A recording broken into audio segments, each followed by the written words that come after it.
যে যেখানে আছেন সবাই যাতে দেখতে পারেন তার জন্য আমরা একটা ব্যবস্থা করেছিলাম।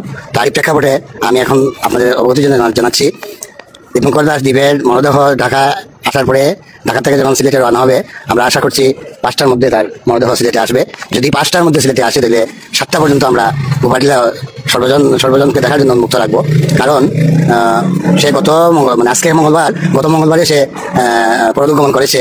আপনারা জানেন যে এতদিন একটা মরদেহ রাখা, একদিকে যেমন হৃদয় বিতারক, অন্যদিকে মরদেহের অবস্থাও একটু খারাপ হয়ে যায়, যার কারণে আমরা খুব বেশি দেরি করতে চাচ্ছি না। আমরা 7টার মধ্যে এখানে শেষ করে তার মরদেহ হবিগঞ্জ বাহুবলস্থ প্রতিযোগিতা নেওয়া হবে। সুতরাং এখানে হয়তো 12টা একটা বেজে যাবে, যার কারণে আমরা 7টার মধ্যে এখানে শেষ করতে চাই। আমি সবাইকে অনুরোধ করছি, যারা দেখতে আসবেন আপনারা নিজ গুণে আমাদের সমস্ত ত্রুটি মার্জনা করে দীপঙ্কর দাস দ্বীপকে এক নজর দেখে যাবেন। আর যত ভুল হবে সব গোপাটিলার হবে।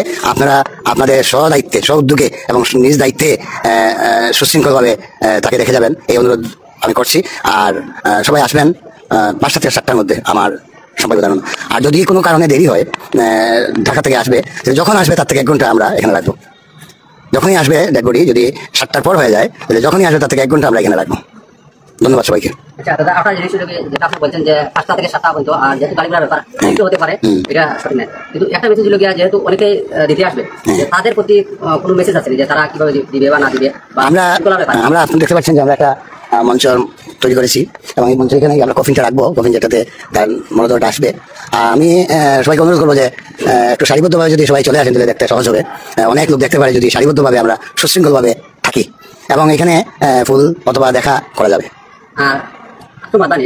বিশেষ করে ছবি বা ভিডিওগুলো, এটা আমার একটা অনুরোধ যে আপনারা যারা ভিডিও করতে যাবেন, আমি সবাইকে বিনীত অনুরোধ করবো যে আমাদের 2 পাশে একটা জায়গা আছে, এছাড়া যাতে রাস্তায় যাতে দর্শনার্থী যাওয়ার কোনো সমস্যা না হয়, এটা আমার একটা বিনীত অনুরোধ থাকবে। কারণ আমরা খুব তাড়াতাড়ি অনুষ্ঠান এটা শেষ করতে স্টেজের সামনে একটু সাইড থেকে, 2টা সাইড খালি আছে, 2টা সাইড থেকে অথবা একটু পাশ থেকে, যাতে